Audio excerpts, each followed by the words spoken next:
on arrive enfin à un mode de fonctionnement qui me permet de convertir tous les questionnaires de l'ancien Moodle. Donc, du coup, on va rattraper le retard. Donc, le premier quiz est sur le chapitre, donc premier chapitre, hein, complexe et polynôme. Donc, peut-être, voilà, il va falloir un peu vous replonger là-dedans. Ça peut être une bonne idée, même si vous avez déjà eu la note seuil de 16 au quiz d'entraînement, ça peut être une bonne idée de le refaire, comme ça vous remet un peu dedans. Et donc, je vous explique un petit peu les règles pour le quiz noté. D'abord, il sera ouvert à partir de la fin du cours tout à l'heure. Donc, ça ne sert à rien d'y aller maintenant, on ne va pas commencer. Et il est ouvert jusqu'à la fin de la semaine. D'accord, dimanche 23h, si je ne me trompe pas. Voilà, donc, alors, il y a deux règles importantes. Première règle, vous avez un temps limité pour le faire. Vous pouvez démarrer quand vous voulez, mais à partir du moment où vous démarrez une tentative, vous avez 45 minutes pour faire le quiz. Et la deuxième règle, c'est que vous avez le droit à 2 tentatives. D'accord ? L'idée, c'est que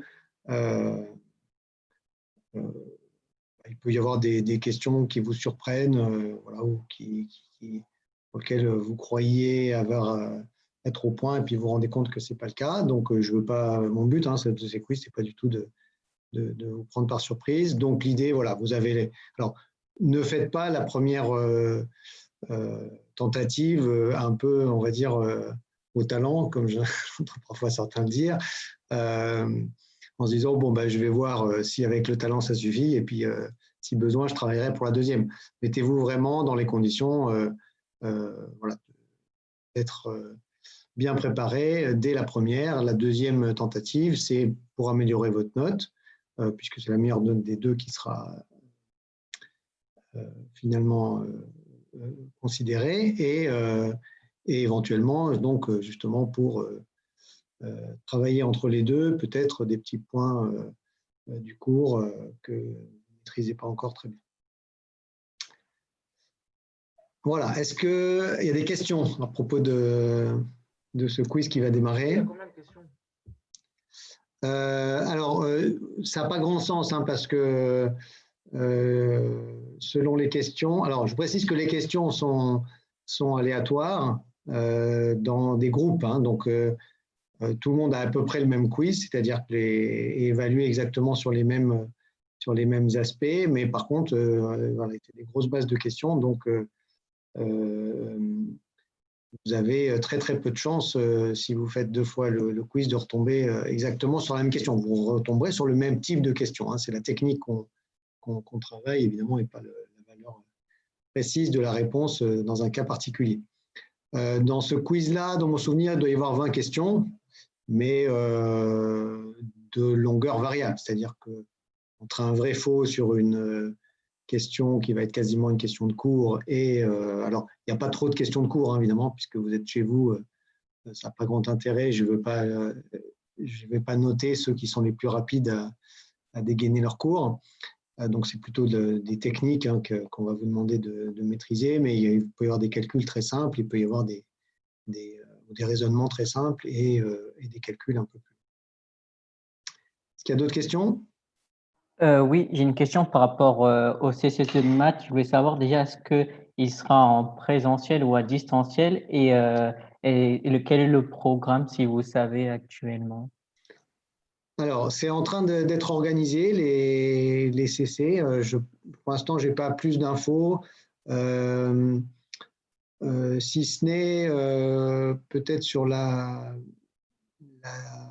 plage de date qui est prévue pour le CC2, qui serait plutôt, si j'ai bien compris, mais encore une fois avec des réserves, hein, pour l'instant rien n'est décidé, qui serait plutôt début décembre.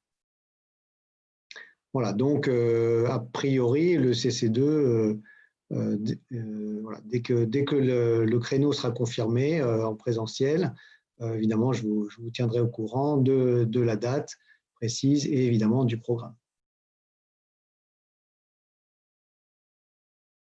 Ok, merci beaucoup. Je vous en prie. Est-ce qu'il y a d'autres questions? En fait, ça sera sur tout le programme, le CC2. Alors, le CC2, habituellement, c'est tout le programme, en fait, de manière générale, hein, les CC, c'est tout le programme qu'on a traité jusqu'en TD.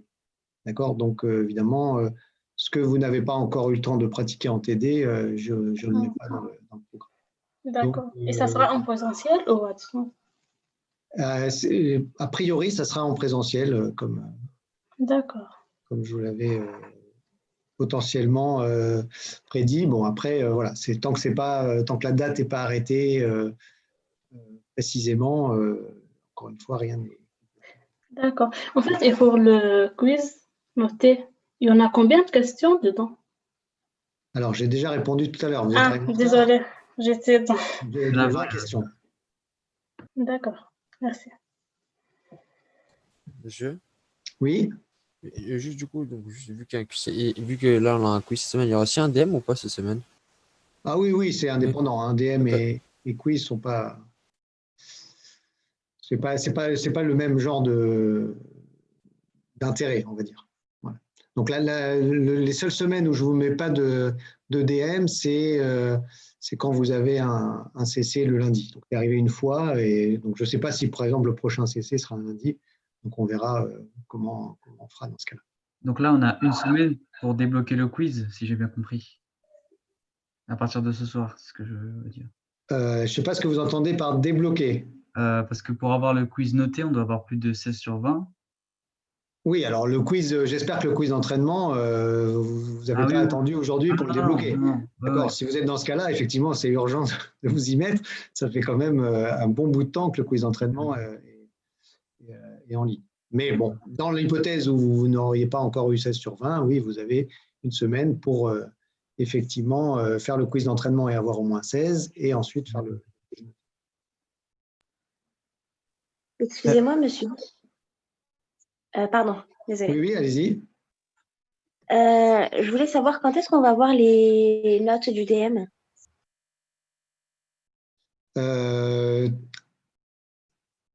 Alors, du DM, c'est-à-dire du dernier DM ou des DM? Des DM plutôt. D'accord, mais vous ne les avez pas eu déjà en TD? Si, mais les deux derniers, si je ne me trompe pas, mon professeur de TD avait dit qu'il sera affiché sur Moodle. Oui, tout à fait. Alors, effectivement, je vais mettre sur Moodle, comme je l'ai fait pour le CC1, les notes de DM anonymisées, par numéro d'étudiant. Alors, il faut que je vérifie que j'ai bien récupéré toutes les notes. Jusqu'à il n'y a pas longtemps, ce n'était pas tout à fait le cas. Donc, dès que c'est le cas, je vous mets ça sur Moodle, pas de souci. D'accord, merci beaucoup. Allô? Oui. Est-ce que si on a déjà validé le quiz d'entraînement, on peut le refaire? Oui. Les quiz d'entraînement, hein, c'est ce que j'avais dit en début de semestre, ils sont ouverts jusqu'à la fin de l'année. D'accord. Donc, en particulier, avant un CC, c'est souvent une bonne idée d'aller refaire les quiz d'entraînement. Alors, peut-être pas pour le CC3, peut-être vous ne les refaites pas tous, mais vous refaites ceux où vous avez eu un peu plus de mal, où vous vous sentez un peu moins sûr. Bon, alors c'est sûr que les quiz d'entraînement, c'est les mêmes questions qui reviennent, mais bon, en général, voilà, quand on a laissé passer quelques temps, on ne se rappelle plus des réponses forcément exactes, et donc ça oblige à refaire les raisonnements. Donc, bien sûr, allez les refaire, et encore une fois, hein, c'est toujours la meilleure note qui est gardée. Donc, vous n'allez pas, si vous avez débloqué, entre guillemets, le quiz noté 1 avec le quiz d'entraînement 1, en ayant plus de 16, en le refaisant, vous n'allez pas, même si vous avez moins de 16, le rebloquer. Ne vous inquiétez pas. Okay. Ces quiz d'entraînement, c'est pour vous. Moi, je ne les regarde même pas, si ce n'est pour voir ceux qui ne jouent pas le jeu, c'est-à-dire qui font un premier passage en 3 minutes pour avoir les réponses aux questions, et puis voir ce qu'ils ont faux, c'est-à-dire à peu près tout, et ensuite qui refont un deuxième passage pour avoir 16. Donc ça, je le vois et ça ne me fait pas plaisir, mais voilà, après, c'est votre responsabilité. À part ça, je ne regarde rien. Voilà, c'est vraiment l'idée, c'est de vous préparer, vous, au quiz noté. Ok, et je ne sais pas si vous avez déjà répondu à cette question, ça se trouve, je pense que oui, mais le CC2, c'est sur les 2 chapitres, fonctions usuelles et Le développement. CC2, c'est de manière générale, tous les CC, c'est tout ce qui a été fait depuis le début jusqu'au moment du CC, mais à condition que ça a été fait aussi en TD. D'accord? Donc, ce n'est pas le cours, c'est au niveau du TD qui définit la limite. Ah donc ça, il peut y avoir complexe, plus suite, plus Voilà. fonction. Alors, en général, dans le CC2, je ne mets pas trop de complexe parce que voilà, c'est déjà évalué dans le CC1. Les suites, souvent, j'en remets un petit peu parce que d'abord, cette année, ça n'a pas été totalement évalué dans le CC1 parce que vous n'aviez pas les notations de Lando. Et puis ensuite, vous aurez, donc ça va dépendre de la date, mais vous aurez très vraisemblablement tout ce qui concerne les fonctions et peut-être le début des développements limités. J'ai une question sur les quiz notés, parce que là, du coup, on a notre premier quiz noté, mais Oui. les autres, ils arrivent quand, s'il vous plaît? Ils vont arriver vite là maintenant. Donc, alors je vais pas, voilà, ils vont arriver, on va dire, un rythme d'à peu près un par semaine, peut-être plus, peut-être moins, ça dépend si j'ai des problèmes de conversion sur d'autres quiz, mais voilà. Mais comme il faut en aller un peu de retard à rattraper. Alors, il n'y aura pas un quiz par chapitre, hein. Il y a des chapitres, notamment sur les fonctions, où je vais grouper un peu. Voilà. Ok, merci beaucoup. Et monsieur, j'aurais une question par rapport au DM. Est-ce qu'on Oui. aura accès à nos copies ou on aura juste les notes? Alors, ça, c'est un souci. Vous comprenez bien que ce n'est pas facile de vous donner accès à vos copies. On ne peut pas scanner. Tout le monde est confiné comme vous, hein, donc on n'a pas les moyens. Voilà, on ne va pas prendre en photo, page par page, chacune de vos copies pour vous les envoyer. Ça serait. C'est pas humainement réalisable vu votre effectif. Donc, pour l'instant, j'ai pas trop. J'attends un petit peu de réponse de la part de l'UFR pour voir quelles sont les solutions. Il y a deux choses, si vous voulez. Il y a la question dans les consultations de copies, il y a la question souvent de la vérification de la note. Donc ça, c'est quelque chose que vous pouvez déjà demander si vous êtes surpris par votre note, par exemple. Vous pouvez demander à votre chargé de TD de vérifier votre note, parce qu'il a votre copie, donc il peut le faire. Éventuellement, j'ai demandé au chargé de TD s'ils acceptaient de donner le détail par exercice. En général, c'est quelque chose qu'ils peuvent faire assez facilement. Voilà, donc déjà, ça vous donne une petite idée. Voilà. Si on trouve un système pour vous donner accès à votre copie, on le fera, mais à l'heure actuelle, en distanciel, c'est un petit peu compliqué. D'accord, merci. Je vous en prie. Monsieur, il faut faire le QCM2 ou pas, la suite? Il faut mettre votre micro plus fort, là, on n'entend rien du tout. Ou alors posez sur le chat si vous voulez votre question. Monsieur, il faut faire le QCM2 ou pas? Alors, ça parle de QCM2, mais je ne comprends pas votre question, excusez-moi. Vous pouvez la poser sur le chat, s'il vous plaît. Est-ce qu'il y a d'autres questions en attendant? Monsieur, Oui. pour le QCM, entre la première et la deuxième tentative, c'est des questions différentes. Oui, c'est ça. De toute façon, tous les QCM, c'est des questions aléatoires. Hein, donc, et évidemment, le quiz noté, c'est pas comme le quiz d'entraînement, vous n'allez pas avoir toujours les mêmes questions. D'accord. Voilà. Donc, ça vous donne, en fait, le fait d'avoir deux tentatives, ça vous permet aussi d'avoir une chance d'avoir une meilleure note, parce que peut-être que voilà, vous pouvez rater une question et mieux la réussir la deuxième fois. Ok, merci. Alors, est-ce qu'il faut faire le QCM2? Le QCM2 d'entraînement, oui, parce que le quiz noté, il va bientôt arriver. Hein. Donc, si vous n'avez pas encore fait le quiz d'entraînement sur les suites, si vous n'avez pas encore eu 16, eh bien, oui, c'est une bonne idée de le faire rapidement. Monsieur, excusez-moi, bonjour. Oui. Et les QCM notés sont plus de type enfin, d'exercice ou cours? C'est des questions assez courtes. Il peut y avoir des petits calculs. Par exemple, je ne sais pas, vous allez avoir un exercice qui va être la division de deux complexes. Oui, enfin, c'est plutôt du cours ou de l'exo? Ah, c'est plutôt de l'exercice, parce que si c'était du cours, je pense que à distance, ça n'a pas grand intérêt. D'accord? Je pense que vous êtes tous capables de prendre un quiz et de cocher les bonnes cases si vous avez le cours sous les yeux, si c'est des questions de cours. Bien, alors on va commencer, on va reprendre la suite du cours. Mais monsieur, j'ai une dernière question, s'il vous plaît. Oui, allez-y. Mais là, on est à distance. Mais si on n'avait pas été à distance, les quiz, on les aurait fait aussi chez nous, non? Oui, bien sûr. C'est pour ça qu'il n'y a pas en général, il n'y a pas de questions de cours dans les quiz notés. À partir du moment où vous le faites chez vous, je ne peux pas vous demander de le faire sans document. Donc, ça n'a pas tellement de sens de poser une question de cours. Vous êtes d'accord avec ça, non? Je ne sais pas trop. Non, vous trouvez que ça serait bien d'avoir des questions de cours? Ça aurait été sympa, pourquoi pas? Ça aurait été sympa? Ouais. Ouais, moi, je ne vois pas trop l'intérêt. Mais après, il peut y avoir des exercices qui sont des questions de cours déguisées, c'est-à-dire c'est une application directe d'un résultat du cours, mais appliquée sur un exemple. C'est un peu plus intelligent qu'une question de cours où il faut juste être rapide dans le feuilletage du poly, on va dire.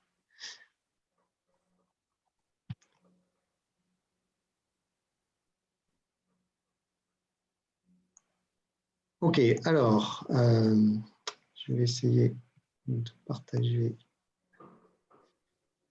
l'écran si j'y arrive.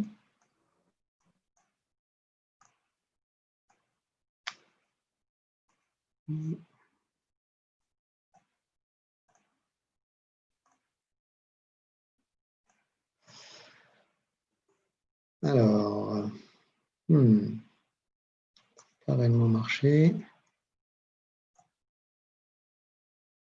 Ok.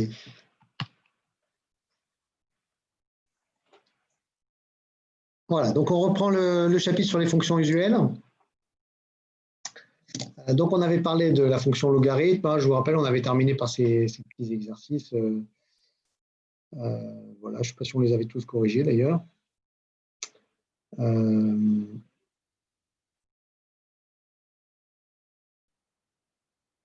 les avait corrigés, vous pouvez me rappeler, je ne me rappelle plus. Il ne me le semble pas.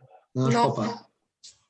Ok, ben on va peut-être le faire. Ah, oui, je vous avais demandé de les chercher d'ailleurs pour aujourd'hui, je me rappelle maintenant. Alors, ben on va les corriger rapidement par oral. Alors, première limite. Est-ce que quelqu'un veut donner la solution qu'il a trouvée? Donc, log de 2x plus 1 sur 2x moins 1, quand x tend vers plus l'infini, ça tend vers 0. 0, très bien, tout simplement. L'intérieur du logarithme, le numérateur est équivalent à 2x, le dénominateur aussi.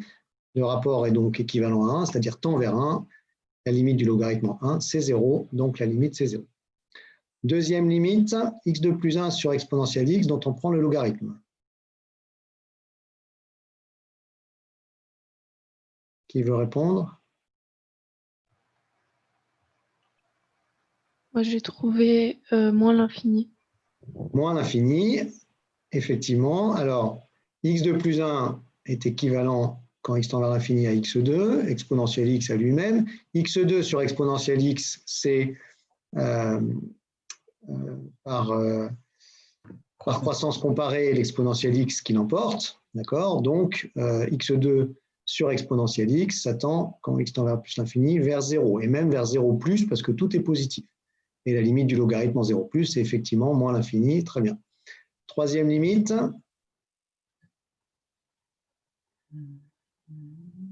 0. 0, tout à fait. Le logarithme de x tend vers plus l'infini. Donc, 2 logarithmes de x plus 1 est équivalent à 2 logarithmes de x. Et 2 logarithmes de x sur x, par croissance comparée aussi, ça tend vers 0. Dernière limite, x log de 1 plus 1 sur x quand x tend vers plus l'infini. Infini.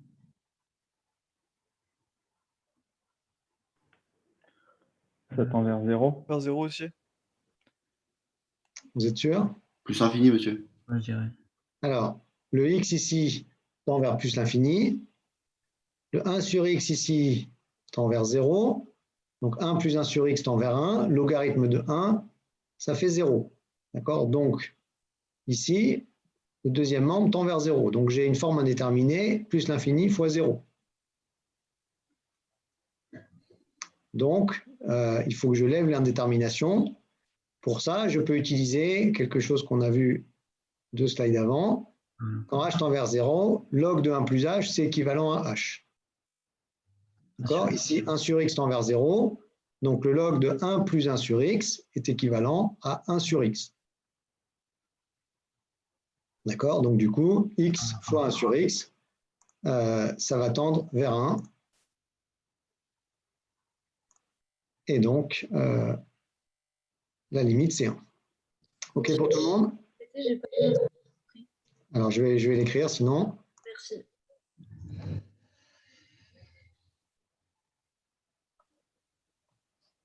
Donc, on fait tendre x vers l'infini et on regarde x log de 1 plus 1 sur x.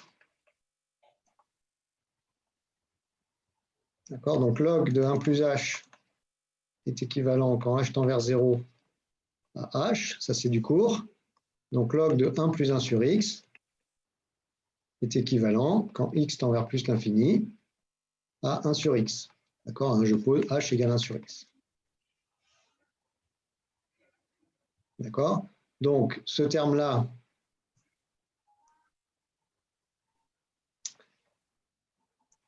c'est pas très pratique. Excusez-moi, je déplace. Voilà. Donc, ce terme-là ici est équivalent à 1 sur x. Donc, le tout est équivalent, donc, quand x tend vers plus l'infini, à x fois 1 sur x, c'est-à-dire 1. Autrement dit, la limite vaut 1. Ok, merci. Alors, maintenant, on va passer donc à la fonction exponentielle. Et vous vous rappelez, donc, pour introduire le logarithme, on l'a introduit à partir de sa dérivée, en disant que c'était l'unique primitive de la fonction 1 sur x sur r plus étoile qui s'annulait en 1. Donc ça nous a défini le logarithme. Et pour définir l'exponentielle, eh bien, on va simplement définir l'exponentielle comme la fonction réciproque du logarithme. Donc d'abord, évidemment, il faut montrer que cette fonction réciproque existe. Donc ça va découler de l'observation suivante. La fonction logarithme est une bijection continue et strictement croissante de 0 plus l'infini, son ensemble de définitions, sur R. Donc ça, on l'a vu précédemment. Hein, la continuité, c'est une conséquence de la dérivabilité. La stricte croissance, c'est tout simplement parce que la dérivée est strictement positive sur R plus étoile. Et le fait que l'ensemble d'arrivées soit R, eh bien, ça, c'était simplement l'étude des limites, moins l'infini en 0 plus l'infini.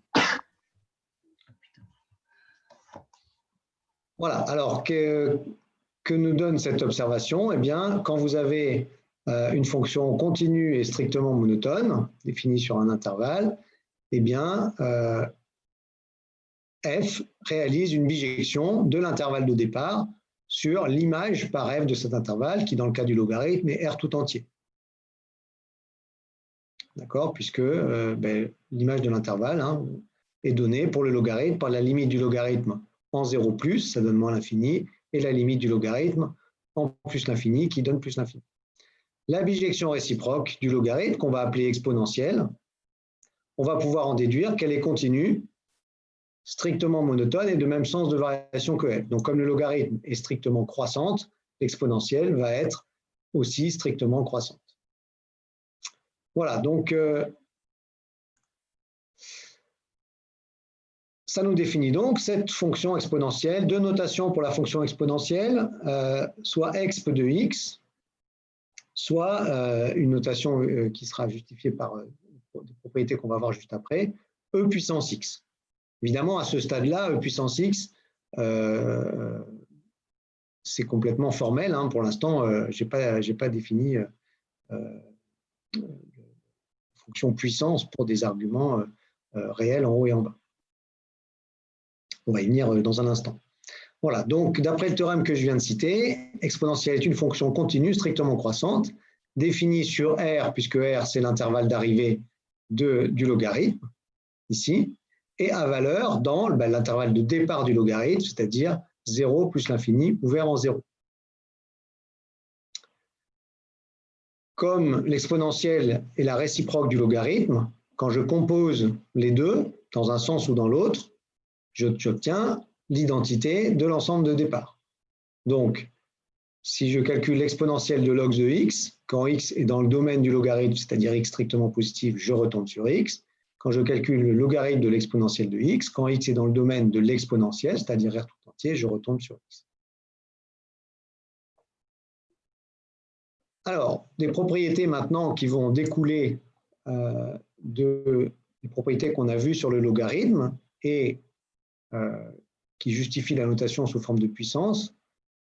Première propriété, l'exponentielle de a plus b, c'est le produit de l'exponentielle de a et de l'exponentielle de b. Exponentielle de a moins b, c'est exponentielle de a divisé par exponentielle de b. Donc tout ça, je vais en parler dans un instant. Je liste pour l'instant les propriétés. Exponentielle de 0 égale 1, ça vient simplement du fait que le logarithme de 1, c'est 0. Exponentielle de moins 1 sur a, c'est 1 sur exponentielle de a. D'accord? Donc ça, c'est juste un cas particulier de cette ligne, d'accord, avec le premier terme nul.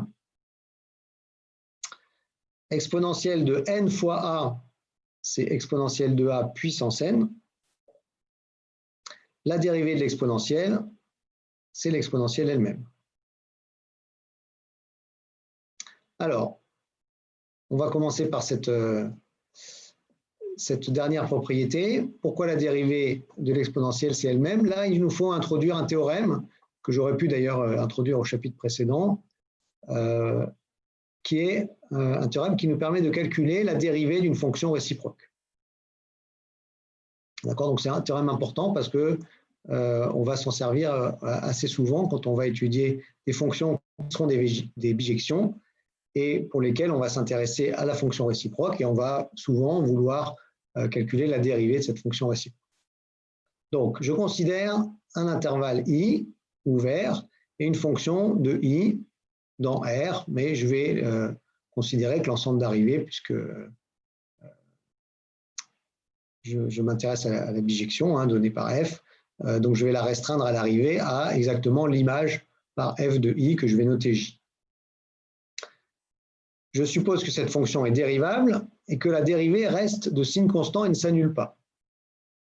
D'accord? Autrement dit, soit la dérivée est strictement positive sur i, auquel cas la fonction est continue strictement croissante, donc elle va être bijective d'après le théorème qu'on a vu, soit la dérivée est strictement négative sur i, auquel cas elle est continue et strictement décroissante, donc elle est aussi bijective.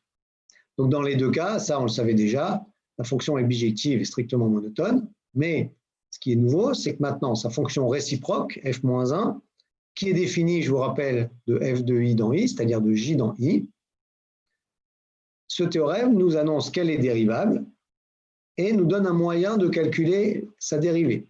Donc la dérivée de cette fonction réciproque, c'est 1 sur la composée de la dérivée de la fonction de départ, f' et de la fonction réciproque elle-même. f-1', c'est 1 sur f' rond f-1. Ça fait partie des formules à apprendre par cœur. Il n'y a pas de moyen rapide de la retrouver. Vous la vérifiez éventuellement si vous hésitez entre f' rond f-1, f-1 rond f', etc. Il y a des petits trucs évidemment pour éviter d'écrire des bêtises, mais si vous l'avez complètement oublié, ça va être très compliqué de la retrouver dans un temps raisonnable. Donc ça fait vraiment partie des choses qu'il faut connaître sans hésiter par cœur. Voilà, alors, néanmoins, si vous l'avez oublié, il y a un moyen quand même de se remettre un peu sur la voie, c'est une manière de justifier cette formule, c'est tout simplement de dériver, alors y a un coût à tout, hein, c'est-à-dire que si vous voulez retrouver ça, il faut quand même vous rappeler d'une autre formule qui est très liée, c'est la dérivée d'une composée. Donc, si vous savez dériver une composée, vous pouvez retrouver assez rapidement cette formule. Pourquoi? Ben, vous posez G égale F-1, d'accord, et vous utilisez le fait que F rond G, c'est l'identité. C'est l'identité du domaine de définition de F-1, c'est-à-dire de J.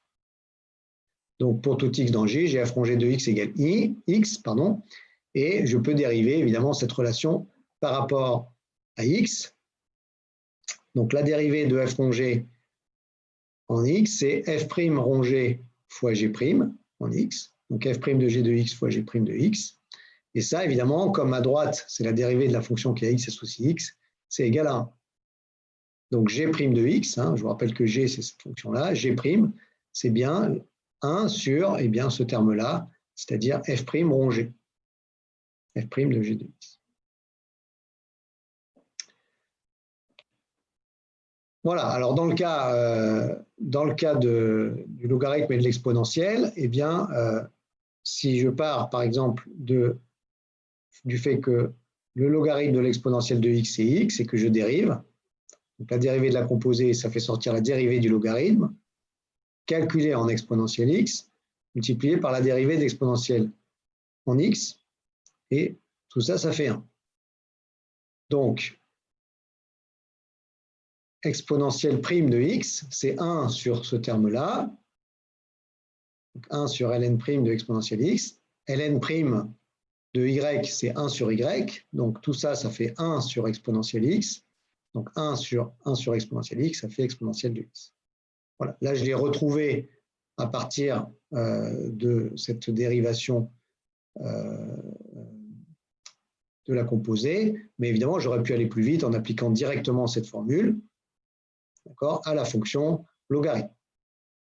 La fonction logarithme est bien définie sur l'intervalle ouvert 0 plus l'infini, dont l'image par la fonction logarithme est R tout entier. Sa dérivée 1 sur x ne s'annule pas sur R plus étoile. Donc la fonction est bijective, on le savait déjà, strictement croissante. Et sa fonction réciproque, qui est l'exponentielle, est dérivable. Et la dérivée de l'exponentielle, c'est 1 sur la dérivée du logarithme, c'est-à-dire la fonction inverse. Donc j'ai 1 sur f-1, c'est-à-dire l'exponentielle. Donc je retombe bien sur l'exponentielle. Alors, les limites de l'exponentielle.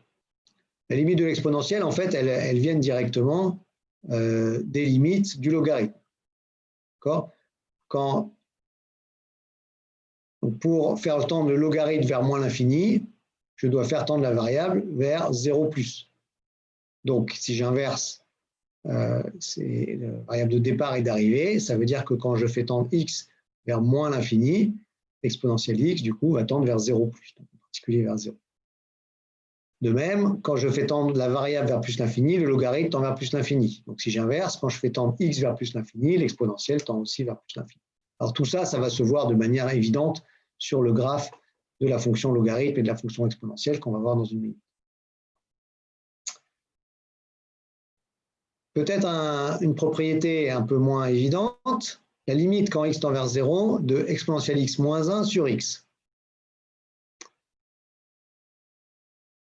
Pourquoi ça fait 1? Tout simplement parce qu'on reconnaît, maintenant on l'a bien vu dans le chapitre précédent, vous avez dû bien le pratiquer en TD, on reconnaît tout simplement ici une dérivée, d'accord? Donc c'est exponentielle x moins exponentielle de 0 sur x moins 0, donc c'est tout simplement la dérivée de l'exponentielle en 0. Dérivée de l'exponentielle en 0, c'est l'exponentielle en 0 qui vaut 1, comme on l'a remarqué tout à l'heure. Alors, je reviens sur les propriétés de tout à l'heure que je n'ai pas redémontrées. Pourquoi exponentielle de a plus b, c'est exponentielle a fois exponentielle b? Bien ça, en fait, ça vient tout simplement des propriétés analogues, mais dans l'autre sens, en quelque sorte, sur le logarithme. D'accord? Donc, on a vu la dernière fois que le logarithme de xy, donc je prends xy strictement positif, évidemment, pour que ça ait un sens, on a vu que c'était égal au logarithme de x plus le logarithme de y. D'accord? Donc maintenant, si je regarde l'exponentielle de a plus b, d'accord? Eh bien, je vais pouvoir écrire, je vais pouvoir calculer le logarithme de ce nombre, donc je vais l'appeler t. Je vais pouvoir le calculer de deux manières différentes. D'abord, j'écris que c'est le logarithme de l'exponentielle de a plus b. Donc ça, c'est, comme je compose le logarithme de l'exponentielle, c'est tout simplement a plus b. D'accord? Et maintenant, alors je vous rappelle que ça, on veut démontrer que c'est exponentielle de a fois exponentielle de b. Donc maintenant, je vais calculer le logarithme de l'exponentielle de a fois l'exponentielle de b.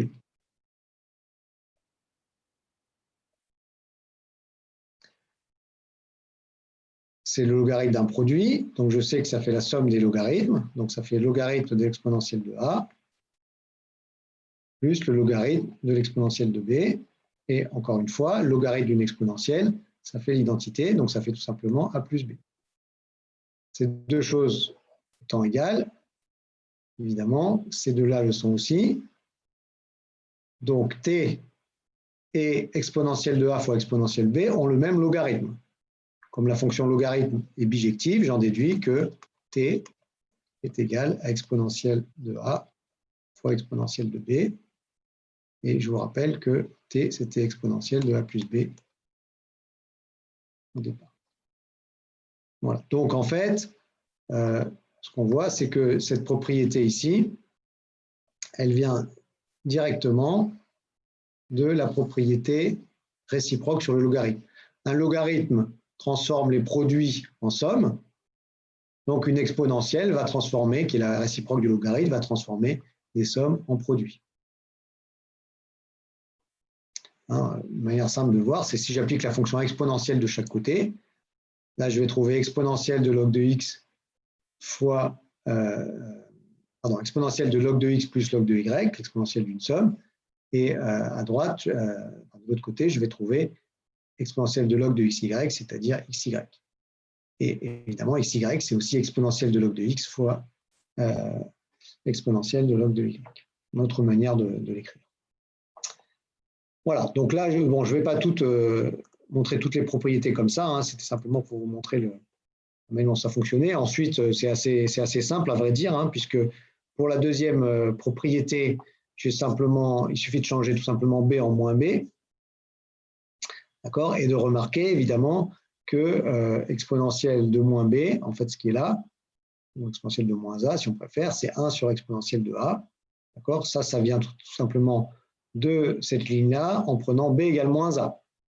Si je prends b égale moins a, à gauche j'ai exponentielle de a moins a, c'est-à-dire exponentielle de 0, c'est-à-dire 1, et à droite j'ai exponentielle de a fois exponentielle de moins a, donc qui fait 1. Une fois que j'ai remarqué ça, j'obtiens la deuxième ligne en changeant b en moins b dans la première, en utilisant cette relation. Cette propriété-là, ensuite, elle arrive tout simplement par récurrence. Exponentielle de 2 fois a, c'est exponentielle de a plus a, donc c'est exponentielle de a fois exponentielle de a, c'est-à-dire exponentielle de a au carré.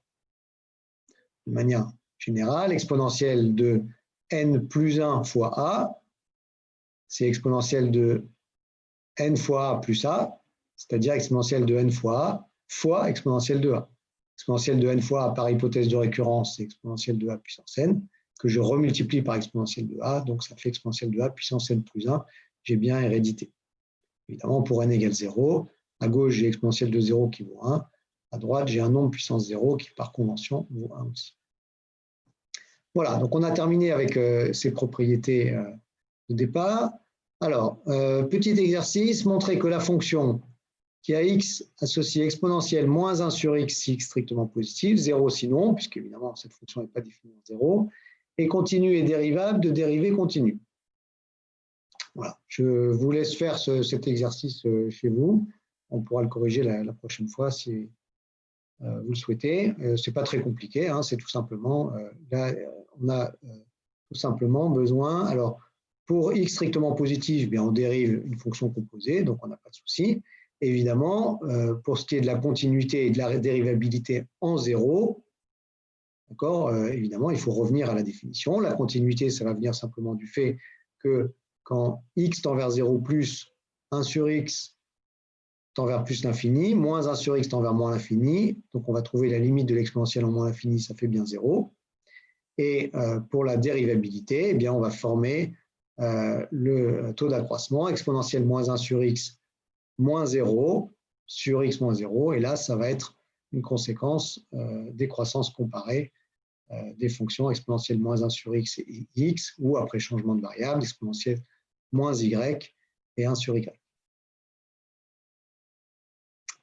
Alors, on arrive au graphe de la fonction exponentielle qu'on va déduire du graphe qu'on avait tracé la dernière fois de la fonction logarithme.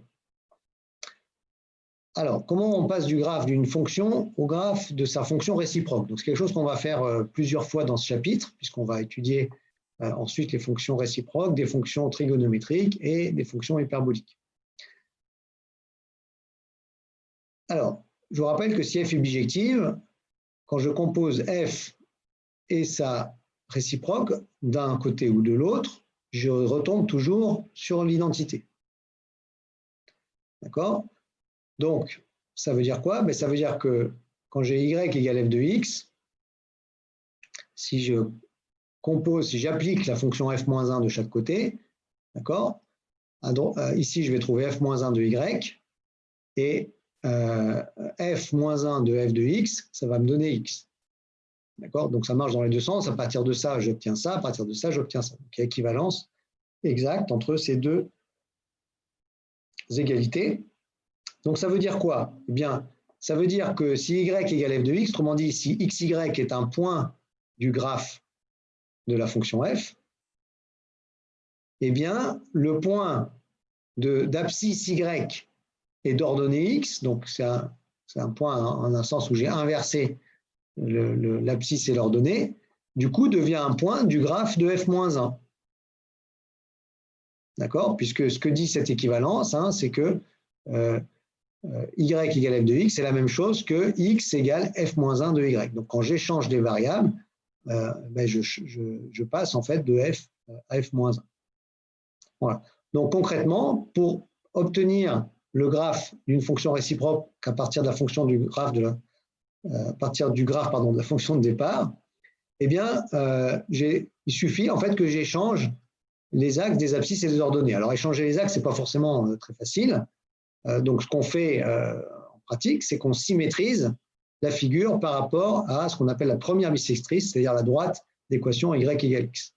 Alors, concrètement, si j'ai un point xy du graphe de f, je vais échanger x et y. Donc, je vais considérer le point d'abscisse y et d'ordonnée x, qui est ici. Et le lien entre ces deux points, c'est qu'en fait, ils sont symétriques par rapport à la droite d'équation y égale x. Vous voyez, j'ai une symétrie parfaite entre ces deux points. C'est très facile à montrer. Je ne vais pas le faire maintenant, mais ce sera un petit exercice. Donc, il y a deux choses à montrer hein, pour montrer que c'est symétrique. C'est tout simplement montrer que le milieu entre ces deux points est bien sur la droite grand y égale grand x, si vous voulez. Donc, ça, c'est le cas, puisque évidemment, si je prends le milieu, je vais obtenir deux coordonnées égales qui sont x plus y sur 2. Et deuxième chose à montrer, c'est que, évidemment, ce segment rouge est bien orthogonal à la droite noire. Là encore, ce n'est pas très compliqué. Ici, j'ai une pente de -1 et ici, j'ai une pente de 1. Donc, j'ai bien orthogonalité. Voilà. Alors, on avait vu la dernière fois le graphe de la fonction logarithme. Donc, comment on va obtenir le graphe de la fonction exponentielle? Eh bien, on trace la droite d'équation y égale x et on symétrise cette courbe par rapport à cette droite. Donc, ça va donner une courbe comme ça.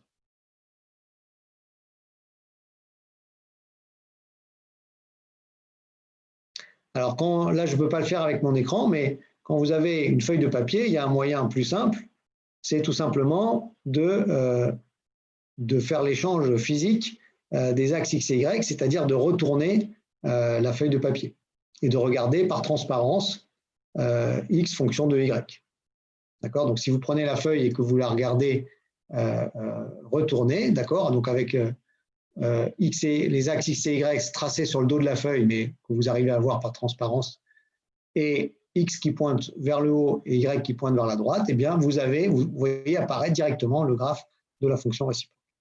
Donc ça, bon, je peux le faire en amphi, mais à distance, c'est un peu plus compliqué et je crains que ça ne soit pas très concluant. Voilà, donc je vous le décris en pensée et je vous laisse le faire chez vous.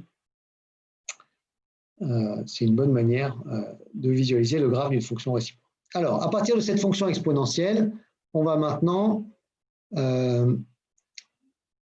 décrire la fonction puissance, d'accord? Donc, qui va justifier évidemment la notation e puissance x à la place de exponentielle de x. Donc, la fonction puissance, pour l'instant, on l'avait essentiellement manipulée avec des puissances entières, éventuellement avec des puissances 1/2 ou 1/3 pour les racines carrées et cubiques, mais c'est un petit peu plus limité. Donc, on va maintenant décrire de manière générale a puissance b quand a est strictement positif et b un réel quelconque. Alors, par définition, a puissance b, ça va être exponentielle de b fois le logarithme de a. Alors, cette définition, elle est très logique parce que si vous regardez ce qu'on a vu tout à l'heure, je reviens un petit peu, si j'appelle ici z l'exponentielle de a, autrement dit, a c'est le logarithme de z, et bien je vois que z puissance n, pour n un entier relatif quelconque, z puissance n, c'est exponentielle de n fois a, c'est-à-dire de n fois le logarithme de z. D'accord? Donc, vous voyez que finalement, cette formule ici, je sais qu'elle est déjà vraie pour b entier relatif. Donc, je ne fais que la prolonger à b un réel quelconque. Voilà. Et évidemment, c'est la manière naturelle de prolonger. Alors, une fois qu'on a défini a puissance b comme ça, alors concrètement, hein, dès que vous allez avoir à manipuler des puissances non entières, c'est comme ça qu'on va les manipuler. C'est-à-dire que a puissance b, c'est une notation agréable, succincte pour cette fonction puissance non entière, mais à vrai dire, dès qu'on doit faire des calculs, on repasse immédiatement à cette définition-là. Voilà, alors l'intérêt de cette notation, et ce qui justifie évidemment la notation, c'est que, eh bien, grâce aux propriétés du logarithme et de l'exponentielle, vous conservez toutes les propriétés habituelles des puissances entières. D'accord? Donc, 1 puissance n'importe quoi, ça fait toujours 1. N'importe quoi puissance 0, ça fait toujours 1. Bon, ça, on le savait déjà.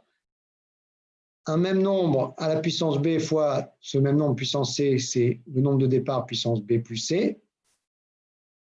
Si au lieu de multiplier, je divise, ça va faire a puissance b moins c, tout simplement parce que l'inverse de la puissance b, c'est la puissance moins b. Voilà, et ensuite, quand j'applique 2 fois de suite une fonction puissance, donc a puissance b, le tout puissance c, c'est a puissance b fois c. Alors, parfois, vous verrez a puissance b puissance c sans parenthèse. Si vous n'avez pas de parenthèse, ça signifie que ce n'est pas ça que vous êtes en train de considérer, mais c'est a puissance, le tout puissance b puissance c. D'accord? Donc, alors en général, quand on veut lever toute ambiguïté, on parenthèse, mais il faut savoir que si on ne parenthèse pas, c'est l'exposant qu'on évalue avant ce qui est en dessous.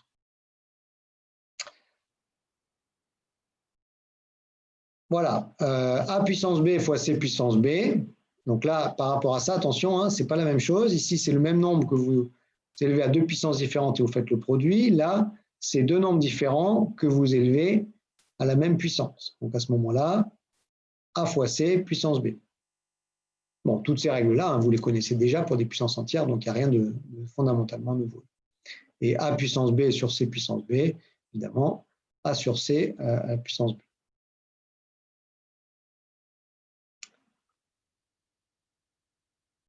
Alors, on va regarder maintenant à quoi ressemble cette fonction puissance b en fonction de b. D'accord? Donc, on va définir une fonction que je vais appeler u, qui va dépendre, alors qui va être différente pour chaque valeur de b. Donc, je fixe un réel b. Et pour b fixé, je regarde la fonction u qui à x associe x puissance b. C'est-à-dire exponentielle de b fois log de x. Je vais l'étudier comme j'étudie une fonction. D'accord? Donc, elle est définie sur R plus étoile. Elle est dérivable. Pourquoi? Parce que la fonction logarithme est dérivable sur R plus étoile. La fonction exponentielle est dérivable sur R. Donc, j'ai une composée de deux fonctions dérivables. J'obtiens donc une fonction dérivable. Je la dérive comme une composée. Donc, la dérivée de exponentielle b log de x, c'est la dérivée de b log de x. D'accord? C'est-à-dire b fois log prime de x, multiplié par la dérivée de l'exponentielle pris en b log de x. Donc, exponentielle prime de b log de x. Alors, exponentielle prime, c'est exponentielle. Donc, exponentielle de b log de x. Log prime de x, c'est 1 sur x. Donc, j'obtiens b sur x. Autrement dit, u prime de x, c'est b sur x exponentielle b log de x. Et là, je vais faire rentrer le x, je vais l'exprimer pour le faire rentrer dans l'exponentielle. D'accord? Donc, on y va. X, c'est tout simplement exponentielle de moins log de x. C'est x puissance moins 1, si vous voulez. Hein. Donc, x puissance moins 1, c'est exponentielle de moins log de x. Donc, j'ai b fois exponentielle de moins log de x fois exponentielle de b log de x. Produit d'exponentielle, c'est l'exponentielle de la somme. Donc, c'est b fois exponentielle de log de x fois b moins 1.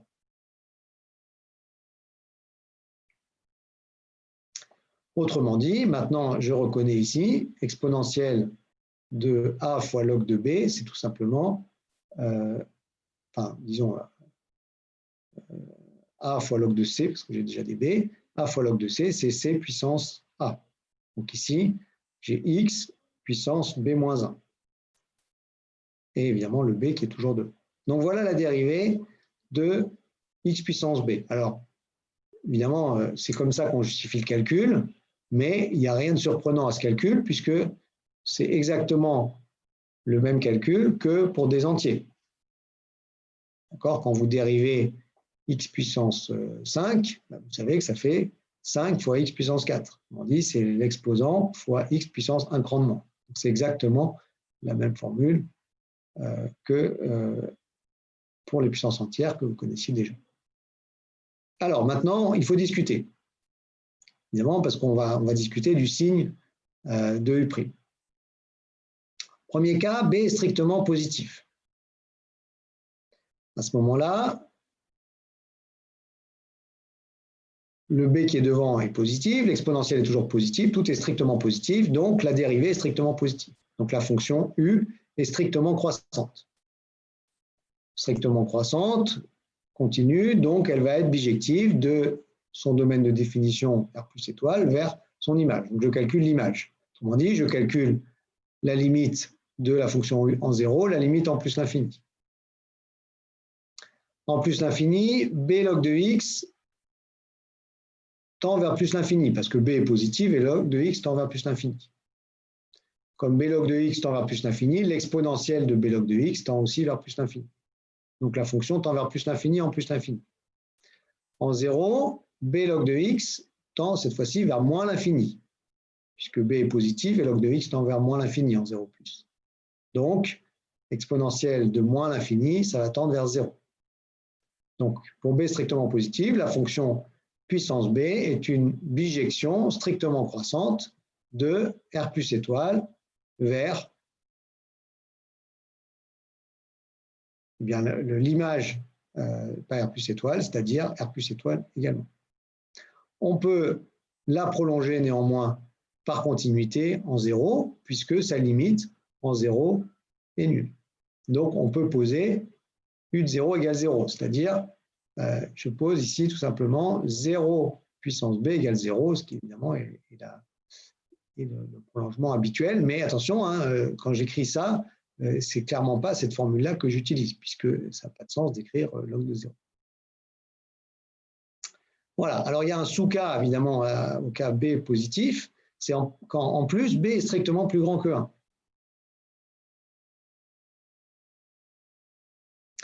Parce que dans ce cas-là, non seulement la fonction va être prolongeable par continuité en 0, mais je vais avoir une tangente, donc la fonction va être dérivable en 0. Pourquoi? Eh bien, on fait le calcul. Je calcule le taux d'accroissement u de x moins u de 0 sur x moins 0, c'est-à-dire u de x sur x. Je calcule la limite quand x tend vers 0. Ça va me donner, si elle existe, la dérivée en 0. Alors, u de x, c'est x puissance b sur x, donc ça fait x puissance b moins 1. Je regarde la limite quand x tend vers 0 de x puissance b moins 1, c'est-à-dire la limite quand x tend vers 0 d'exponentielle b moins 1 log de x. b moins 1 est strictement positif parce que j'ai supposé b strictement plus grand que 1. Log de x tend vers moins l'infini, donc l'argument de l'exponentielle ici tend vers moins l'infini, et du coup l'exponentielle en moins l'infini tend vers 0. Donc, le taux d'accroissement tend vers 0, donc j'ai une fonction qui est dérivable en 0 avec une dérivée nulle. Alors, c'est dérivable uniquement à droite, hein, évidemment, puisque là, je suis en 0 plus, la fonction est dérivable, est définie que sur 0 plus l'infini, et pas dérivable, évidemment, pas définie pour x négatif. Donc, du coup, comme j'ai une dérivée nulle, je vais avoir une tangente, plutôt une demi-tangente horizontale.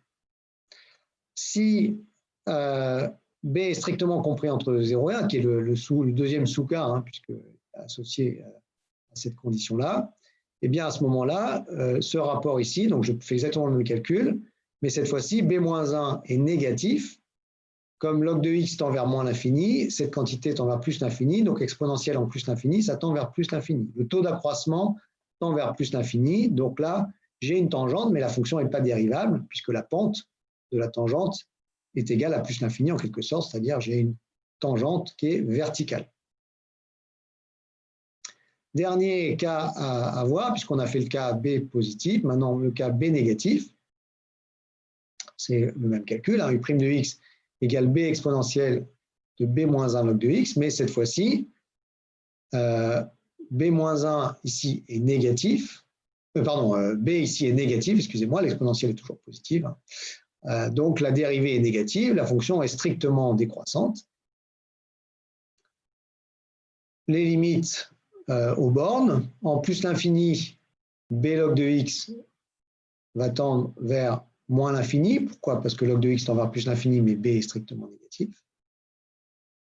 Donc, comme b log de x tend vers moins l'infini, ici j'ai l'exponentielle de b log de x, donc j'ai l'exponentielle en moins l'infini qui va tendre vers 0. Donc, en plus l'infini, la fonction tend vers 0. La fonction est décroissante, hein.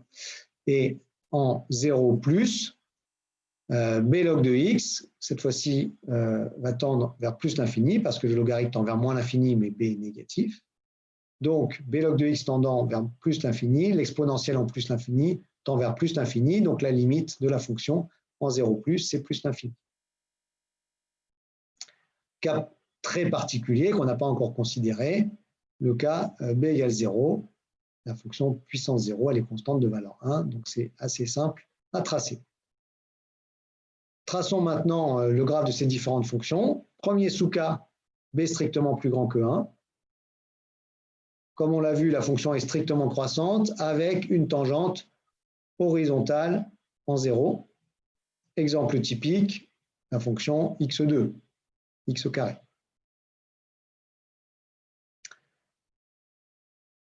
Deuxième sous-cas, b strictement compris entre 0 et 1. Exemple typique, b égale 1,5. La fonction racine carrée de x, qui a une demi-tangente verticale en 0, qui est aussi croissante. Et alors, c'est pas trop au programme, mais cette fonction-là, elle va être convexe. Hein, vous voyez qu'elle a une courbure ici orientée vers le haut, elle est arrondie, hein, vers le haut. Ça vient du fait qu'en fait, la pente en fait, est croissante, c'est-à-dire sa dérivée seconde est positive. Celle-là, en revanche, elle est concave. C'est-à-dire que la pente, à mesure que la dérivée, si vous voulez, elle est de plus en plus faible, à mesure que x augmente. Sa dérivée seconde, en fait, est négative. Cas très particulier, b égale 1, u de x égale x. qui vient en quelque sorte faire la transition entre B strictement plus grand que 1 et B strictement plus petit que 1. Et il reste un sous-cas, enfin deux sous-cas, le cas B égale 0 qui n'est pas très intéressant, mais le cas B strictement négatif, exemple typique, B égale moins 1, c'est-à-dire la fonction 1 sur x. Donc, il va me donner une fonction qui tend vers plus l'infini en 0, vers 0 en plus l'infini, et qui est décroissante, et elle aussi, en fait, convexe, hein, c'est-à-dire une dérivée seconde qui est positive.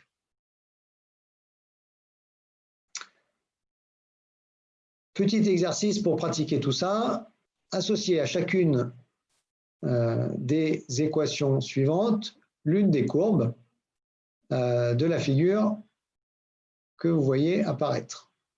Donc j'ai trois fonctions ici, f en rouge, g en vert et h en bleu, qui correspond à qui? La bleue, c'est x carré, la bleue. Ça va être un exercice en un dossier. Alors oui, la bleue, pourquoi? C'est une fonction polynomiale degré 2. Et c'est une justement, en tout cas, je sais que ça ressemble à une parabole. Je sais pas comment le dire. Oui, d'accord. Alors, on va procéder par élimination. D'abord, la fonction x puissance 5. Et la rouge? C'est la rouge, il n'y a pas le choix, parce que c'est la seule qui prend des valeurs négatives. D'accord? Alors, vous remarquez que ici, évidemment, quand n est entier, la fonction puissance, elle est définie sur R tout entier.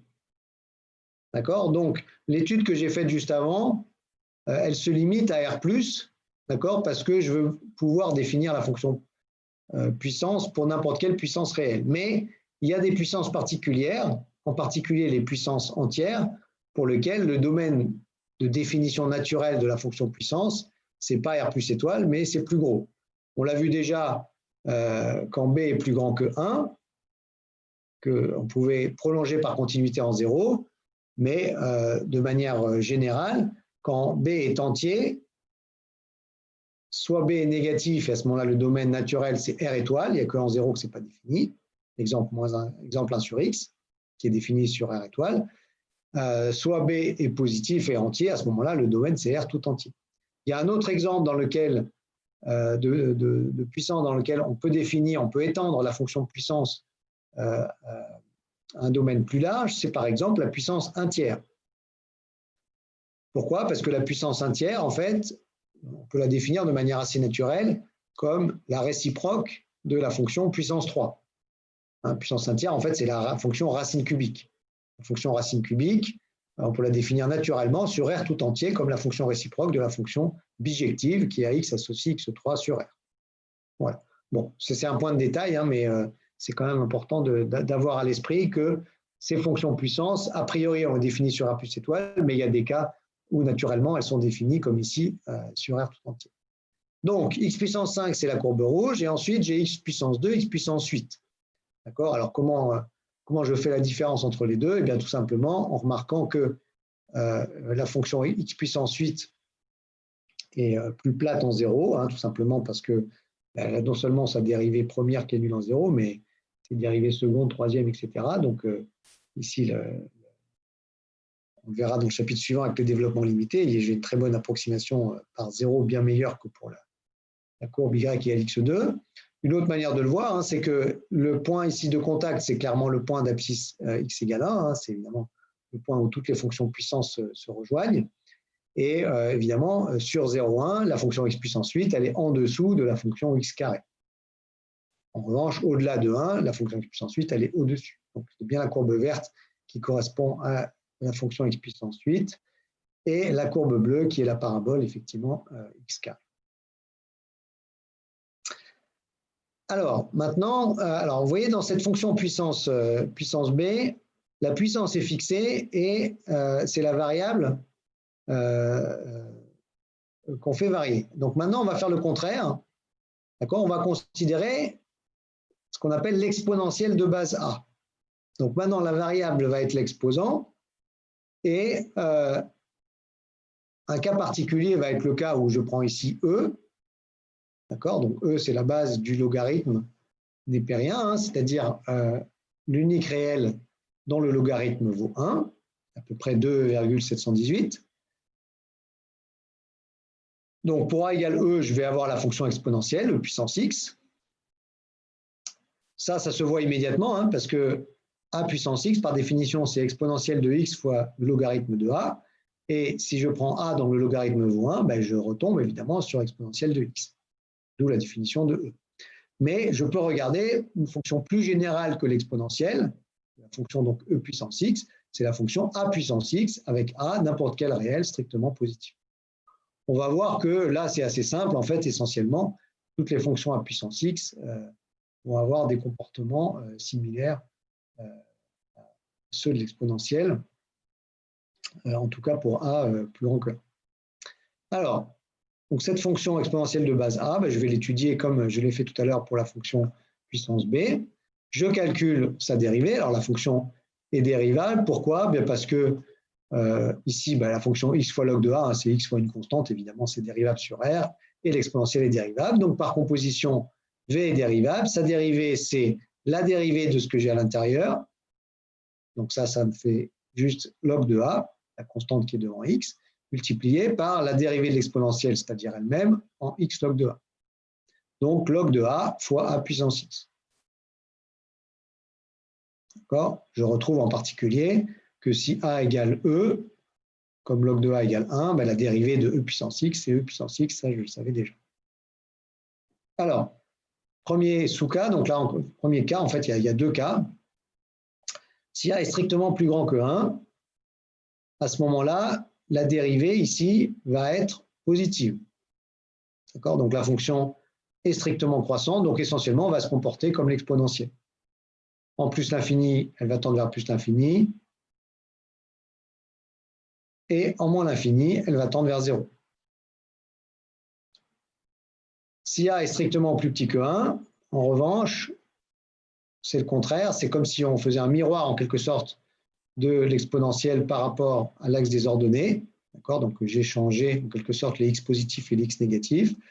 Comme le logarithme de a est négatif, la fonction va être décroissante. Sa dérivée va être négative. Et cette fois-ci, en plus l'infini, la fonction va tendre vers 0. Et en moins l'infini, elle va tendre vers plus l'infini.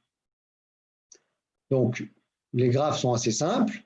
Pour a strictement plus grand que 1, j'ai quelque chose qui ressemble à l'exponentielle, qui passe par d'ailleurs la valeur 1 en x égale 0. Selon la valeur de a, je vais avoir quelque chose qui croît plus ou moins vite, mais j'aurai toujours une allure exponentielle. En revanche, si a est négatif, eh bien, j'obtiens en fait quelque chose qui va être miroir par rapport, si a est strictement plus petit que 1, excusez-moi, j'ai un cas qui est miroir par rapport au cas a strictement plus grand que 1. En fait, ici, ces fonctions sont symétriques l'une de l'autre. Quand je passe ici d'un certain a à ici une valeur qui serait 1 sur a, puisque ici, je vais avoir le logarithme de a dans la fonction comme coefficient de x, et ici, je vais avoir logarithme de 1 sur a, c'est-à-dire moins logarithme de a. Donc, c'est équivalent, évidemment, à ce moment-là, de changer x en moins x par rapport à la fonction de départ. Cas très particulier, évidemment, a égale 1, la fonction 1 puissance x vaut 1 pour tout x, donc évidemment un cas assez inintéressant. Comme tout à l'heure, mais cette fois-ci on complique un petit peu la donne, voilà 4 fonctions, 3x, x puissance 3, 3 puissance x, x puissance 1 tiers, et on demande de les associer aux 4 courbes qui sont là, petit f petit g, grand f grand g. Alors, d'abord, il y a quelques exemples faciles. On a grand F, c'est x puissance 3. Grand G, c'est 3x, parce que linéaire. Ouais. On a petit f, 3 puissance x, parce que convexe, si je ne me trompe pas de terme. Oui, alors en fait, c'est la seule qui ne vaut pas 0 en 0. Et donc, du coup, la dernière. C'est plus simple comme justification. Et Ouais. donc, petit g, la fonction racine cubique. Hein, donc, vous voyez que x puissance 1 tiers, telle qu'on l'a définie juste avant, a priori, elle est définie que sur R+, R plus étoile, mais prolongée par continuité en 0. Mais comme c'est ici une puissance qui est l'inverse d'un entier impair, en fait, je peux l'étendre à R tout entier en la voyant comme la fonction réciproque de la fonction x3. D'ailleurs, vous voyez que les courbes noires et roses ici sont symétriques l'une de l'autre par rapport à la première bisectrice. Donc, c'est bien deux fonctions qui sont réciproques l'une de l'autre. Alors, on va montrer maintenant assez rapidement les propriétés de croissance comparée qu'on avait pour la plupart admises en fait alors ça remonte au chapitre sur les suites et on les a revues un peu pour les fonctions. Donc c'est l'occasion un petit peu de revenir dessus. Alors celle-ci, je crois qu'on l'avait démontrée, donc je vais aller assez vite. Donc les croissances comparées, donc quand on mélange des logarithmes, des fonctions puissance b et des exponentielles de base A. Alors, logarithme de x sur x tend vers 0 quand x tend vers plus l'infini. Ça va être la base pour pas mal de comparaisons de fonctions. Alors, ça vient d'où? Premièrement, on peut remarquer que logarithme de x est plus petit que x. D'accord? Ça, en fait, on l'a démontré, on a même montré mieux que ça. On avait montré même que logarithme de 1 plus x était inférieur ou égal à x tout au début du chapitre. Du coup, évidemment, si ça s'applique à x, ça s'applique à n'importe quelle formule évidemment identique de chaque côté. Donc, en particulier, je peux l'appliquer à racine de x. Donc, logarithme de racine de x est aussi évidemment strictement plus petit que racine de x. Voilà, du coup, logarithme de x sur x. Le logarithme de x, c'est 2 fois le logarithme de racine de x. Hein, tout simplement parce que le logarithme de racine de x, c'est le logarithme de x puissance 1,5, c'est-à-dire 1,5 de log de x. Donc là, j'ai juste remplacé le numérateur. Et maintenant, je fais intervenir le rapport log de racine de x sur racine de x, puisque je sais qu'il est plus petit que 1. Donc j'écris artificiellement 2 fois le logarithme de racine de x sur racine de x.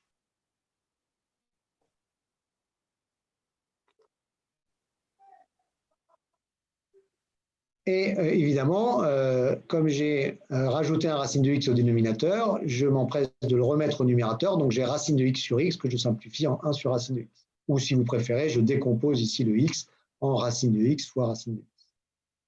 Voilà, et maintenant je remarque que eh bien, cette quantité-là, d'après l'inégalité que j'ai là, elle est plus petite que 1. Donc tout ça, c'est plus petit que 2 sur racine de x.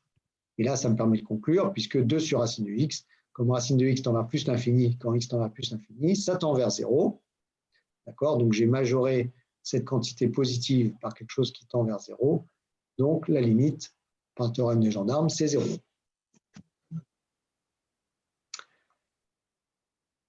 Voilà. Alors, à partir de ça, on peut faire pas mal de choses. Par exemple, limite de exponentielle x sur x, plus l'infini. L'exponentielle domine x en plus l'infini.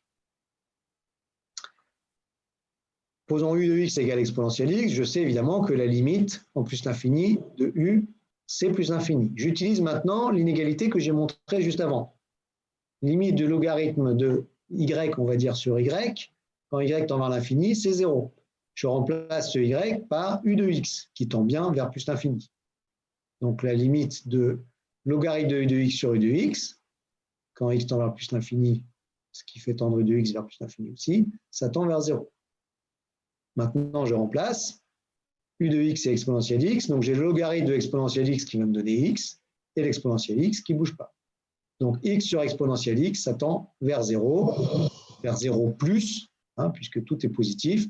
Donc, évidemment, si je fais l'inverse ici, exponentielle x sur x, ça va tendre vers l'inverse de 0 plus, donc ça va me donner plus l'infini. Alors, à partir de ça, on peut évidemment faire des cas un peu plus compliqués. N'importe quelle puissance du logarithme sur n'importe quelle puissance de x. Alors, comment je fais ça? Eh bien, tout simplement, je vais utiliser le fait que le logarithme me permet en fait facilement d'effacer les puissances. Donc d'abord, je me débarrasse de la puissance du logarithme en la mettant en quelque sorte en facteur. D'accord?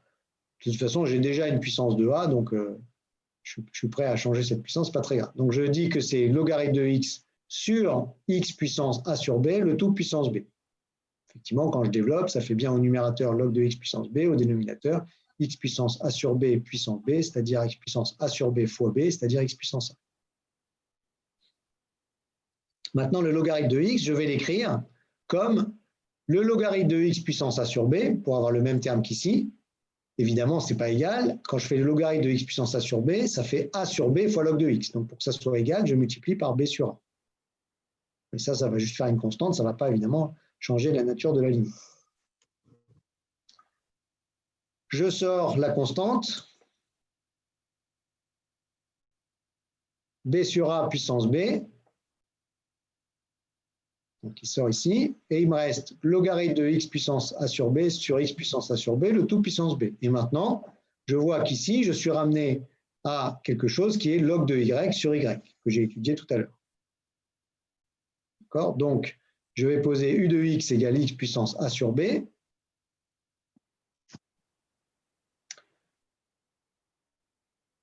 Vous vous rappelez, la fonction puissance quelque chose, quand le quelque chose est strictement positif, ce qui est le cas ici, puisque a sur b est strictement positive, elle tend vers plus l'infini.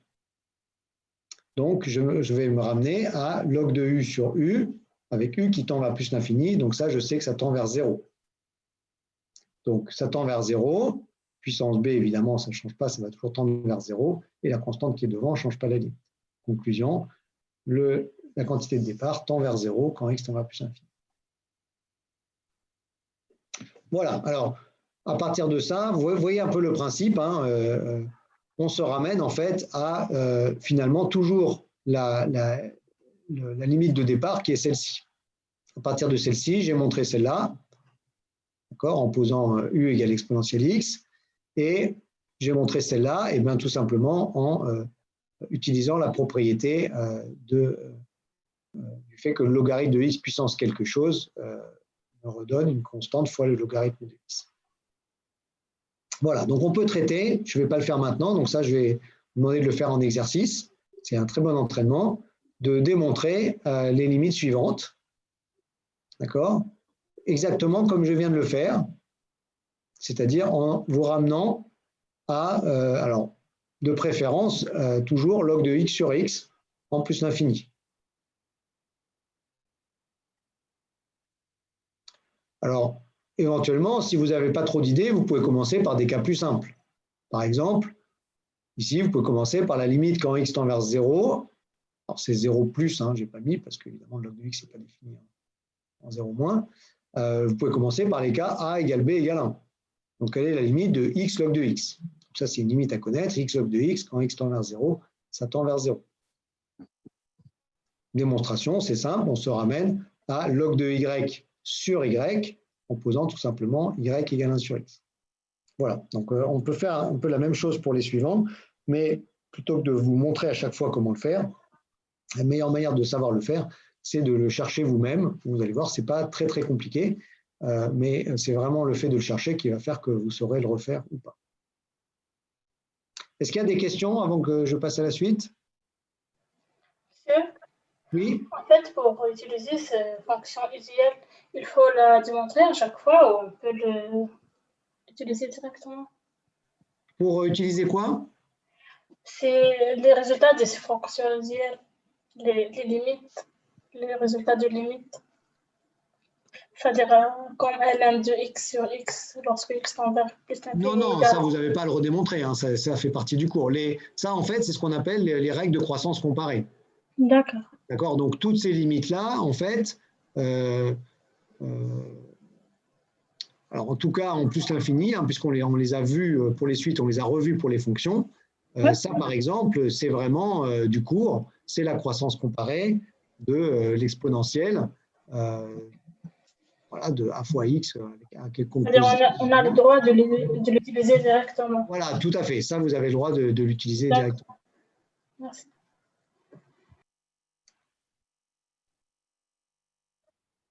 Alors, petit exercice qu'on va faire ensemble.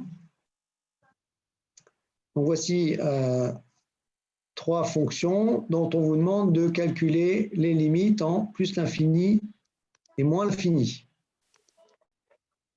Donc, voilà, je vous conseille de prendre un stylo et de les chercher en même temps que moi.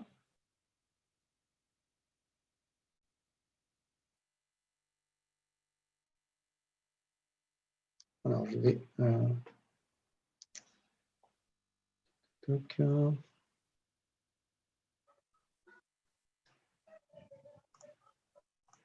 tableau blanc.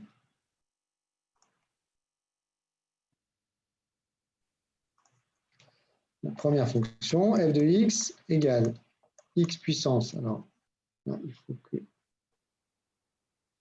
je ne sais pas si je vais réussir.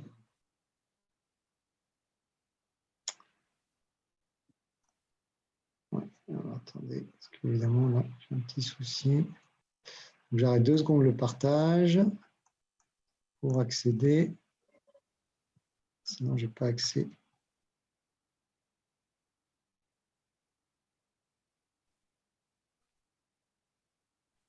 Voilà, parce qu'il me faut quand même... OK. Et je remets le tableau. Voilà, parce que sinon, je n'ai pas la fonction sous les yeux, donc c'est un peu compliqué.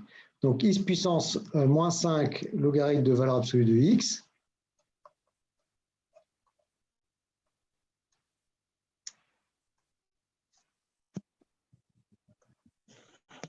Voilà. Et il n'y a pas de valeur absolue d'ailleurs sur les... Voilà, moins x2 plus log de valeur absolue de x. Voilà, et il n'y a pas de valeur absolue ici.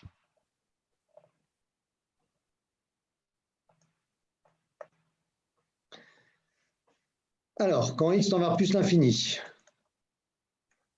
donc on regarde tout simplement les limites déjà terme à terme. Ici, ça tend vers 0. Ici, ça tend vers plus l'infini. Ici, ça va tendre vers moins l'infini. Et ici, ça va tendre vers plus l'infini. Donc là, j'ai un paquet de formes à déterminer. Donc d'abord, j'ai 0 fois plus l'infini. D'accord? Mais ça, en fait, ça fait log de valeur absolue de x, c'est-à-dire log de x, puisque x est tend vers plus l'infini, sur x puissance 5. Donc ça, je sais que par croissance comparée, ça tend vers 0. D'accord? Donc j'ai 0 et ensuite maintenant j'ai moins l'infini plus l'infini, deuxième forme indéterminée, mais log de x moins x2, eh bien ça, je peux le faire de différentes manières, mais je peux l'écrire comme moins x2, facteur de log de x sur moins x2, qui va tendre vers 0, plus 1. D'accord? Donc ça tend vers 0. Ça tend vers 1. Ça tend vers moins l'infini. Donc c'est le moins l'infini qui gagne. Donc j'ai un terme qui tend vers 0, plus une somme de 2 termes ici qui tend vers moins l'infini. Donc ça tend, quand x tend vers plus l'infini, vers... C'est moins l'infini ici. Non, pardon, c'était 1. Pourquoi j'ai... Voilà, donc ça tendait vers 1. Donc, il tend ici vers moins l'infini. Deuxième limite, quand x tend vers moins l'infini,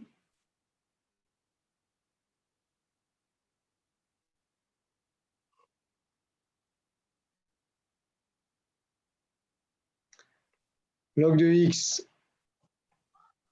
sur x puissance 5 tend tout autant vers 0, d'accord, puisque ça, en fait, c'est moins log de valeur absolue de x sur valeur absolue de x puissance 5. d'accord, qui donc en valeur absolue de x tend vers plus l'infini tend vers 0. Donc, même conclusion pour le premier. Et maintenant, pour le deuxième, j'ai moins x2 plus log de valeur absolue de x. Là, c'est exactement la même chose que tout à l'heure. D'accord? C'est-à-dire que je vais pouvoir écrire ça comme moins x2, qui va aussi tendre vers moins l'infini, vecteur de log de valeur absolue de x sur moins x2, une valeur absolue. Ça ne sert à rien, mais il faut bien montrer ce que je regarde. Et donc ça, pareil, ça tend vers 0. Tout ça, ça tend vers 1. Ça tend vers moins l'infini. Donc ici, en plus et en moins l'infini, la limite, c'est moins l'infini. Et en fait, dans les deux cas, c'est le terme en moins x2 ici qui l'emporte. Deuxième exemple.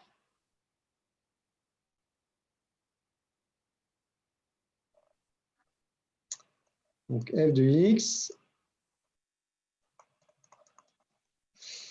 Alors, x moins 5 exponentielle 2x.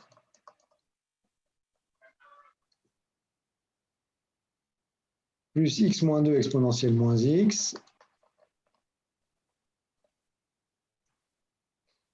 Moins 3x4. Moins 2x2. Premier cas, x tend vers plus l'infini. X tend vers plus l'infini, ça tend vers 0, ça tend vers plus l'infini. J'ai une forme indéterminée, exponentielle 2x sur x puissance 5, je sais que c'est l'exponentielle qui gagne, donc ça va tendre vers plus l'infini. Exponentielle moins x, ça tend vers 0, ça aussi, donc là, ce n'est pas un souci, ce n'est pas une forme indéterminée. Ça tend vers moins l'infini, ça tend vers moins l'infini. Mais là, j'ai du exponentiel 2x sur x puissance 5, là j'ai un polynôme, c'est évidemment l'exponentielle qui va l'emporter. Donc pour ça, je réécris tout simplement sous la forme 1 sur x puissance 5, vecteur de exponentielle 2x, plus, bon, bah ça tend vers 0, donc petit o. Alors oui, bon, quand même, je le mettrai après, je vais mettre un petit o de 1 devant. Voilà. Et donc, il me reste ces deux termes-là, mais comme j'ai factorisé ici le terme en x puissance 5, il faut que je remultiplie par x puissance 5. Donc, en plus, moins 3 x puissance 9, plus moins 2 x puissance 7. Voilà, là, j'ai une forme indéterminée, puisque j'ai plus l'infini, moins l'infini, mais évidemment, comme j'ai une exponentielle devant, c'est elle qui domine.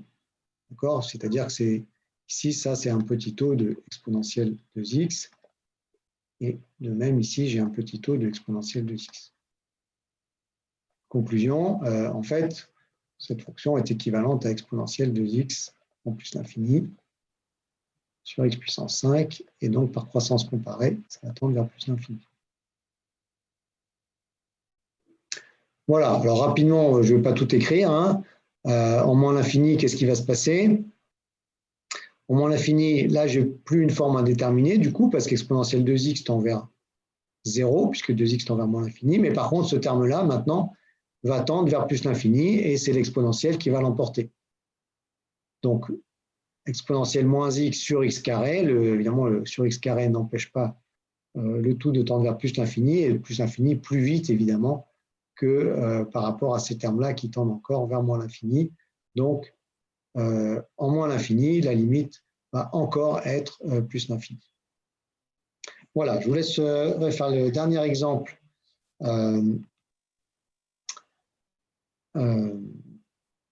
chez vous.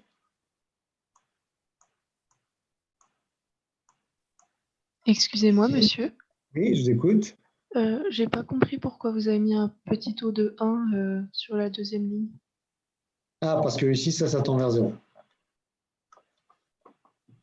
Ok, merci beaucoup. Voilà, donc petit qui tend vers 0, hein, c'est un petit taux de 1. Petit O de 1, ça veut exactement dire ça. Hein. Ça veut dire n'importe quoi qui tend vers 0. Vous vous rappelez? Oui, oui. OK, donc on revient au diapo. Et donc, il est l'heure, donc on va s'arrêter là. Donc, comme vous le voyez, mercredi, on abordera les fonctions trigonométriques réciproques et donc la dernière partie du cours, hein, donc les fonctions arcsinus, arcosinus, arctangente. Donc, vous avez déjà dû un peu rencontrer, mais on va les étudier en détail. Et on parlera aussi des fonctions hyperboliques et on parlera un petit peu des fonctions hyperboliques réciproques qui leur sont associées. Est-ce qu'il y a des questions avant qu'on s'arrête? Monsieur, est-ce que vous pourrez mettre la suite du polycopier sur Moodle, s'il vous plaît? Oui, bien sûr. Alors, sur la partie trigonométrique, je vais faire quelques petites modifs, mais ce que vous voulez anticiper, c'est ça pour la fois suivante? Oui, c'est ça. Oui, alors je vais mettre une version provisoire et que je vais un peu retoucher. Mais voilà, je peux mettre dès aujourd'hui la version provisoire, mais faites attention, je mettrai une autre version après le cours de mercredi. Je voudrais rajouter quelques graphes pour aller un peu plus vite sur la partie notamment trigonométrique et hyperbolique. Ça marche, merci.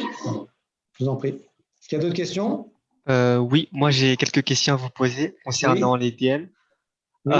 Est-ce que vous savez, on aurait combien de DM pour ce semestre en total?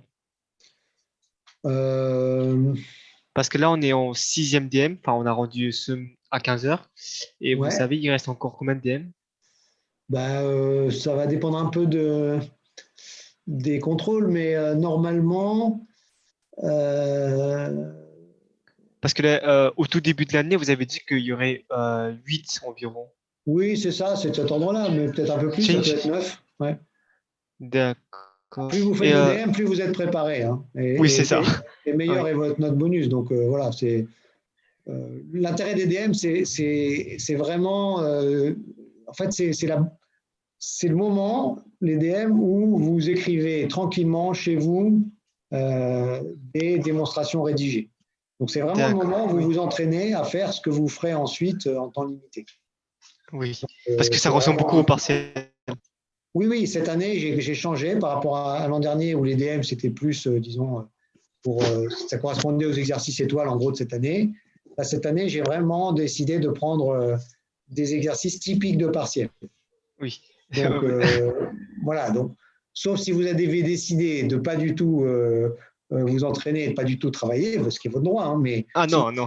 Si vous avez décidé, je ne parle pas pour vous en général, mais si vous avez décidé de préparer, disons, vos partiels en vous entraînant sur des exercices typiques de partiels, la meilleure manière de le faire, c'est de prendre les DM parce que, premièrement, ça vous oblige à le faire en rythme avec le cours, donc pas tout à la fin. Deuxièmement, il y a quelqu'un qui va les corriger pour vous, donc vous donnez un retour. Et troisièmement, ça vous fait un point de bonus sur votre note de quiz. Donc, il n'y a vraiment que des bonnes raisons de le faire. D'accord. Mais du coup, les points de bonus, vous avez dit c'est 4 points maximum, c'est ça? Oui. Et ça va être une note sur 20 qui va être, prendre en compte avec le calcul de moyenne, ou c'est 4 points qui s'ajoutent sur la c'est 4 moyenne? points qui s'ajoutent. Donc, d'accord. chaque DM, il est noté sur 1. C'est-à-dire que si la moyenne des DM, ça fait 16, on a un bonus de 4, ça fait directement 20. Ah non, c'est pas la moyenne, c'est les 4 meilleurs. Non, je vais dire que...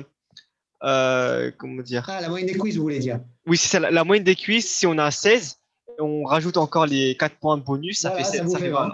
Ah, d'accord, j'ai compris. Voilà, mais les quiz, c'est pareil aussi. Je ne fais pas la moyenne, je prends les meilleurs. Alors, ça va dépendre du nombre de quiz que je fais au total. D'accord. Du coup, il y aura un nombre, ça va être par exemple les 5 meilleurs quiz alors. Voilà, ça va être quelque chose comme ça, voilà, exactement. D'accord.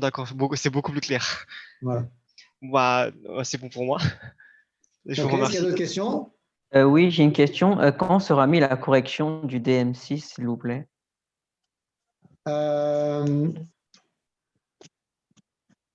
En fait, je pourrais la mettre maintenant.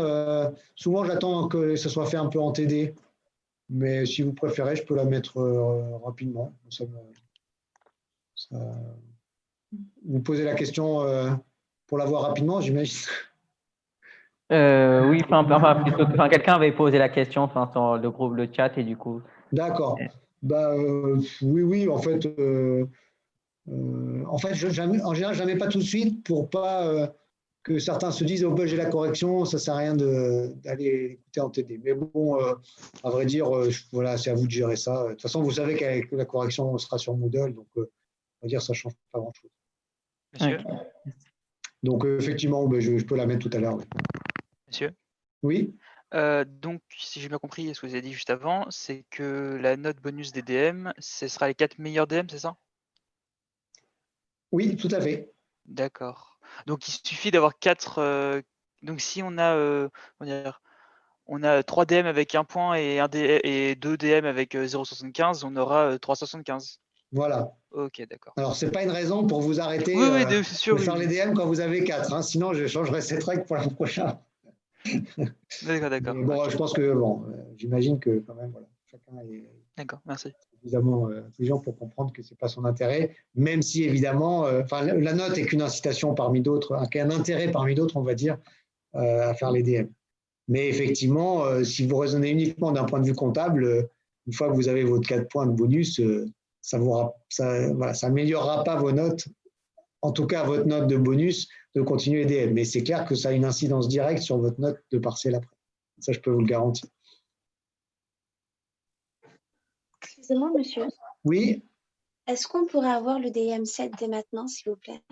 Si c'est possible, bien sûr. Alors, le DM7, oui, il faut quand même que je l'écrive, mais je vais essayer de le faire rapidement. Mais voilà, c'est un peu. Je vous ai fait un beau quiz déjà, donc vous avez de quoi vous occuper.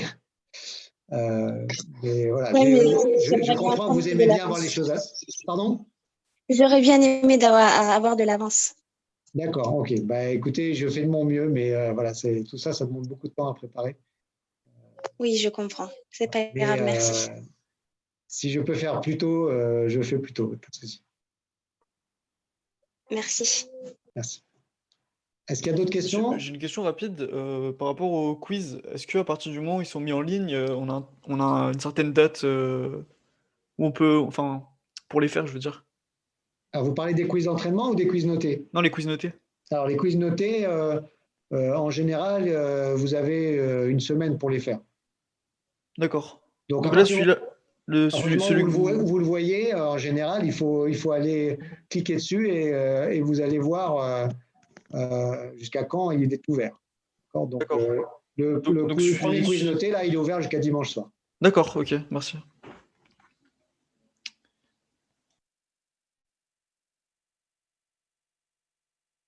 Est-ce qu'il y a d'autres questions avant qu'on s'arrête?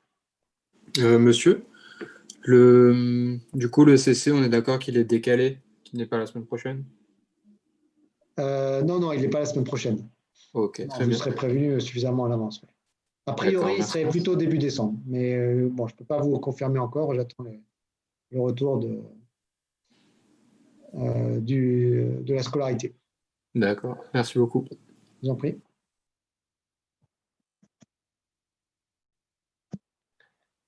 Bon, on va s'arrêter là. Je vous dis à mercredi. Au revoir à tous. Au revoir, bonne soirée. Au revoir. Au revoir.